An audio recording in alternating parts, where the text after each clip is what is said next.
specific standards for various types of waste and what percentage of them needs to be recycled. So, I mean, for instance, if you look at, you know, bottles and tin cans and paper, particularly packaging waste for paper, there are standards that each of the countries need to set up their own system for addressing it. So the actual way that recycling is promoted in each country is slightly different.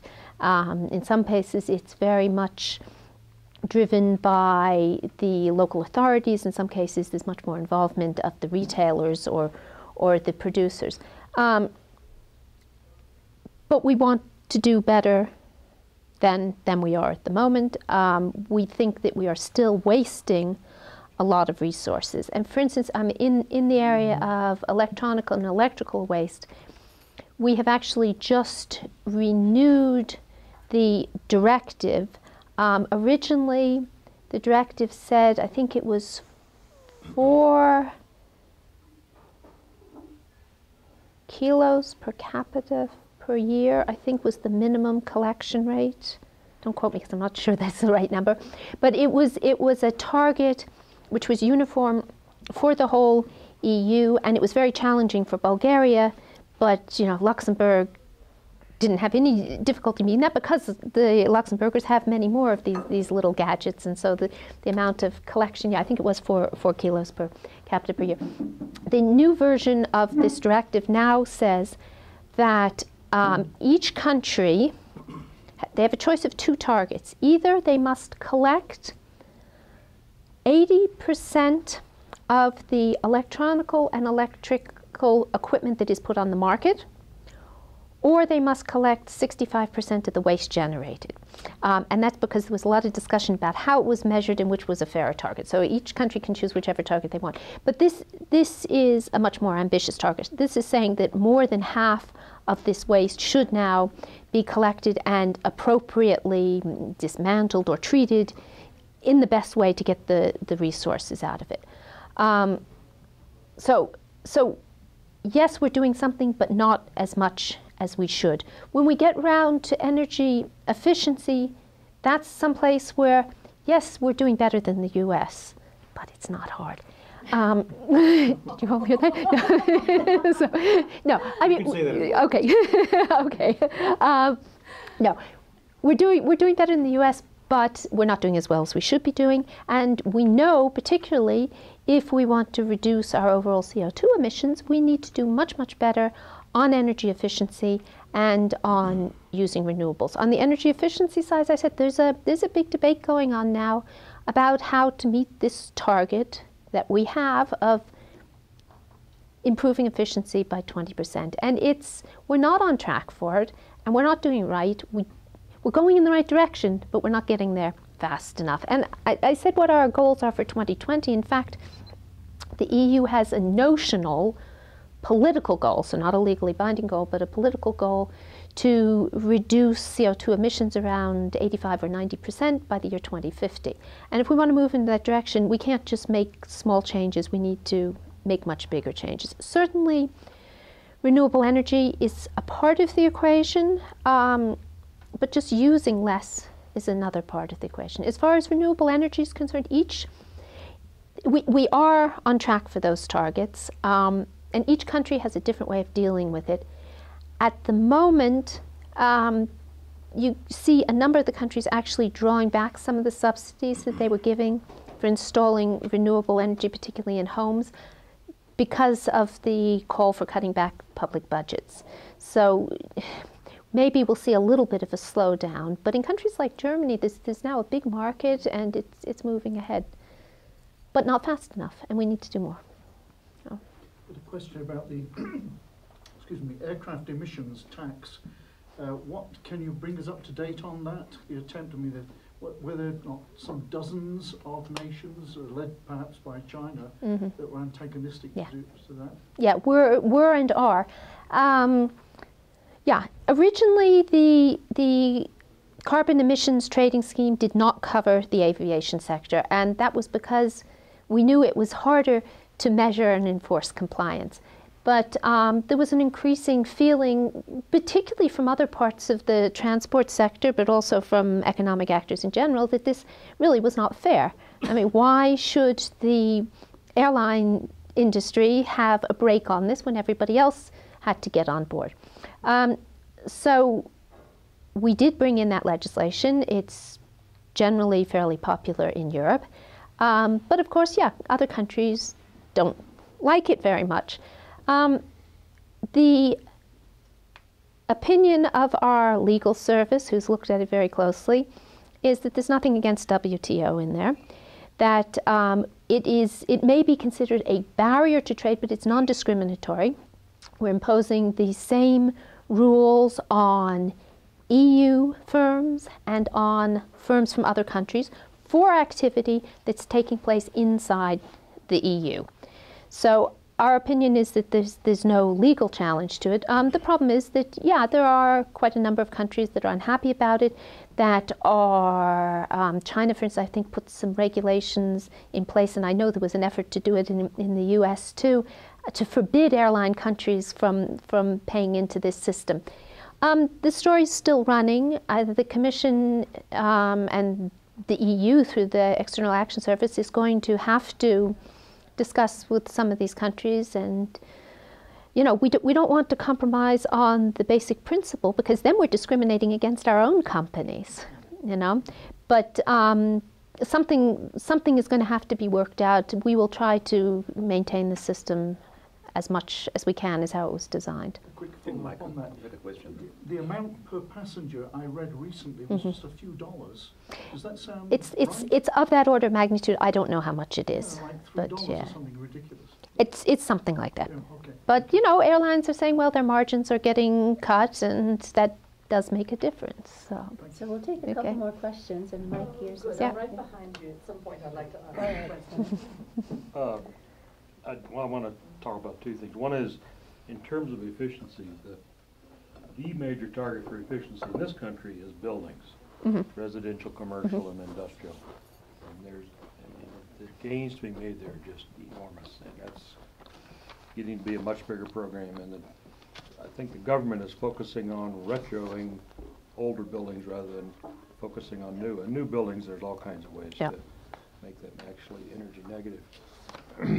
But anyway, that's a big effort in this country. It's going to get much bigger over the next decade, and everybody wins on that because it's a big money maker. I want to go to the economic crisis, and the question is, in this country, it is kind of created a political and economic battleground where it's polarized the country, and listen to anything on television. It's group insanity at every level. How complex has that made this effort to move this forward in Europe? Has it caused the economic philosophies to spread, and the politics to spread, or is it some way helping? Okay. First, just on the sectors, our resource efficiency flagship is going to be focusing on building, food and drink, and transport. I thought I maybe had the number on what percentage building is, but yeah, that's certainly a big sector in the EU. First, I'd say that I think that actually what we're doing on resource efficiency is part of the solution to the economic crisis in Europe. I mean, we have two things. We have the fiscal crisis, okay, and that's because some countries are spending more money than they're taking in, right? And some of the reason for that can relate to corruption and inefficiency in the government. But in a number of countries, and I would say particularly in Greece and in Portugal, the underlying problem is that these countries are not sufficiently integrated overall into the single market, that they are not able to compete at the same level that they should be if they're going to be able to be a full part of the market and not run these kind of deficits. Before they joined the euro, they could do this because they could just devalue it. So what we need to do is to go back to the principle of cohesion, which is an underlying principle from the original treaty of the EU, to say that we are aiming to create a real union where all of the parts of the EU economy and society are able to contribute and increase their prosperity.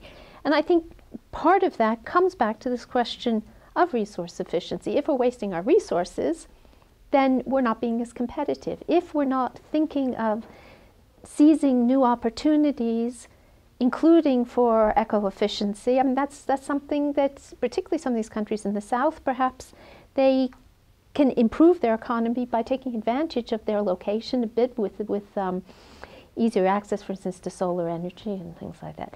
So, I mean, I do see a link between the two issues, but as far as what impact the economic situation is having on the overall political climate, it depends a little from one country to another, and certainly we have seen our own Occupy type movements, and it's related to calls for austerity. And the Greeks certainly aren't very happy with the idea that, for instance, their minimum wage is going to be cut back. But their minimum wage increased very dramatically over the past couple of decades, more than their competitiveness did. So yes, they're not happy.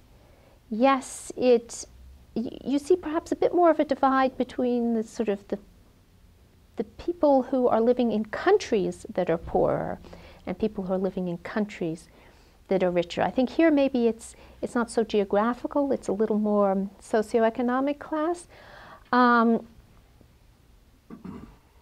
But ultimately the solution is to improve the competitiveness of those poorer areas and bring them back up into the mainstream. I think taking a step even back further, I think we've seen a lot of changes in public opinion over the past 2 years. The treaty that was just been signed still has to be ratified on fiscal and economic governance. It's something that would have been impossible 2 years ago.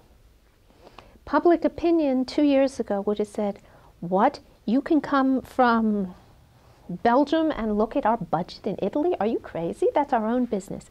But now there was a survey that was done sometime last year, and it was looking at public opinion about this issue, about whether or not national budgets should be open to scrutiny by other countries. And a majority of the citizens in, I think it was all countries except the UK, but okay, well, that's a different issue, were in favor of this.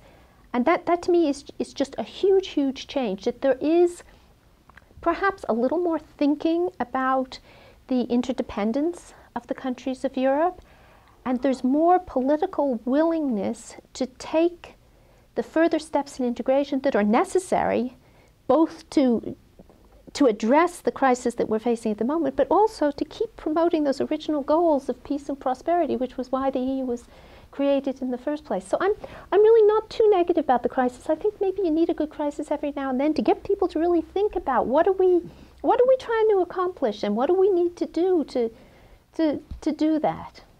Don't waste yours if we're wasting ours. Yeah, well, we'll see. I don't have a crystal ball. I don't know how we're going to come, And but then we'll get to you, Bob. yeah. Janet. Ms. Burrill,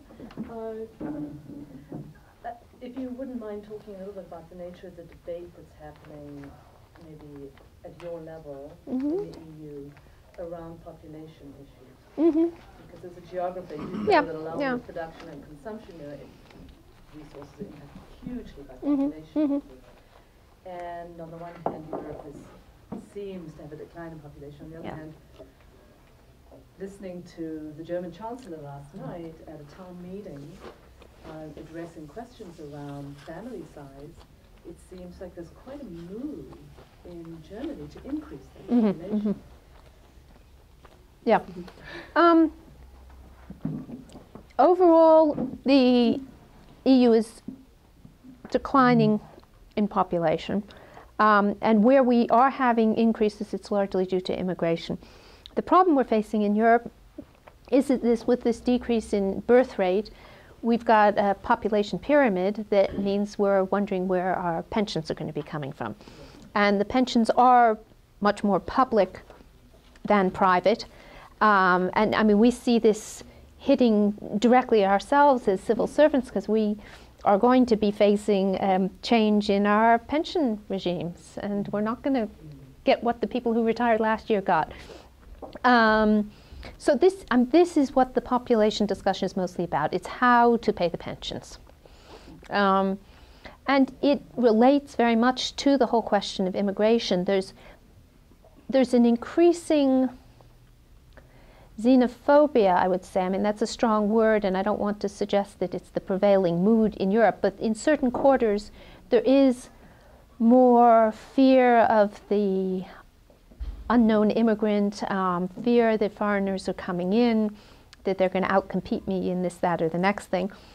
But in fact, the people who are coming in are actually filling this gap in the population pyramid and providing the assurance that the pensions will be paid. So that is very much more the discussion. Now, of course, in absolute terms, over the long run, a managed and gradual decline of population would be better for the environment, but that's not something that's discussed. It's a huge obstacle for all the work that you're doing. Well, yeah, but if you can't address one of the factors, what you have to do is try to at least make sure that all those people are using resources as efficiently as you can get them to use it. But really, it's a sacred cow because of the retirement issue.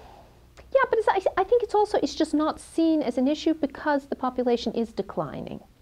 Yeah, because the birth rates have gone down. I mean, it depends from country to country. I think the birth rate in France may still be at replacement level, but certainly most of the Eastern countries and Italy, it's below replacement level. So it's not a situation where we see the populations increasing. Of course, it's a very densely populated continent already. Yeah. Bob, any question? Is the EU cap and trade system phasing out along with the Kyoto Protocol? No. Well, how come? I No. thought it was.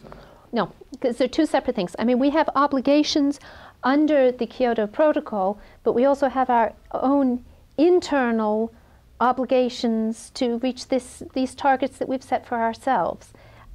We are at a phase where we're going to have to renew the system, and in particular, we need to address this issue of having too many permits on the market at the moment, because what we've seen since the system was introduced, the price of the carbon emissions, the permits, has gone down, and that is actually what a system should do, because emissions trading system should reallocate the emissions to the least, to the emitters who have the most difficulty in making the change. But all those others who are selling the permits are emitting less, okay? So it's normal that the price of the permits declines with time. But at the same time, we've also seen the economic downturn. So some of the emitters actually are emitting less because of the economic downturn. The overall result is that we now have more permits on the market than we should have, because the price has gone down and is no longer as much of an incentive as it was to increase, to decrease emissions. So what we need to do now is figure out how to reduce the number of permits on the market. But I don't think we're going to just pack up shop. I mean, we want to see some kind of international system, but even if there's not an international system, we have internal EU commitments that we've made. Speaking of selling permits, I was surprised when I went to China a few months ago to find they were selling permits to the Chinese, but they're not subject to the caps. It seems unfair to have a one-way traffic and permits without capping the Chinese emissions. You're expanding your universe to include a country that isn't cooperating.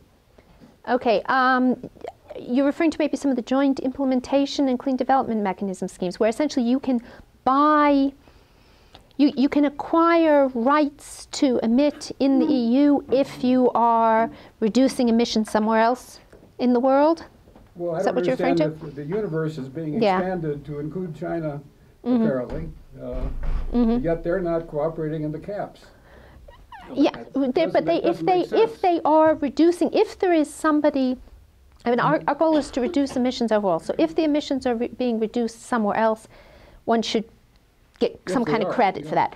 Yeah, the problem is that a lot of these international schemes, and particularly under the Clean Development Mechanism, it's very hard to monitor and certify some of the schemes. And you have situations where perhaps we're paying for credits which are not actually doing anything. Either they are not making the reductions, or they would have made the reductions anyway, or they're shifting the reductions, or the payment sort of ends up getting dispersed and In other words, it should disappears. be entirely within the EU that the Well, if you have a good About two functioning, different yeah, processes, Yeah, two different. Yeah. They have their own Two system. different mechanisms. Yeah, The yeah. CDM and China's gaming the system Yeah. is actually called the China Development Mechanism Mm-hmm. because a lot of money is flowing to China to do stuff that they would have done anyway. yeah, this is the problem. But that's the way they've managed to do it. But Mm-hmm. you're talking about European. trade Those are system. not European permits. Yeah, yeah. So those CDM Oh, permits so are they're not- under oh. the Kyoto Protocol. where, Yeah. where are they coming from? Those They're under people? that's The the Kyoto, mechanism yeah. under the Kyoto Protocol called the CDM. So that's Green going to Development. phase Right, out. so if you're in a developing country and you have a project that Yeah. you will certify will reduce emissions in some way, you can get Yeah, basically a piece of paper that says you're gonna get some money from. money for it. from- So it's not through- coming Through the from the global EU. community for that. No, it's 85% of the US plan for Kyoto was exactly that. It doesn't work well. No, Buying such things in third world countries. yeah, which Yeah. is questionable. 85% It's of our questionable. That's not a problem with the ETS as such, it's the CDM problem, which is a Kyoto Protocol problem. Yeah. But I have to say that in Europe, we're pretty convinced that even though we're having a lot of trouble getting China on board for a global climate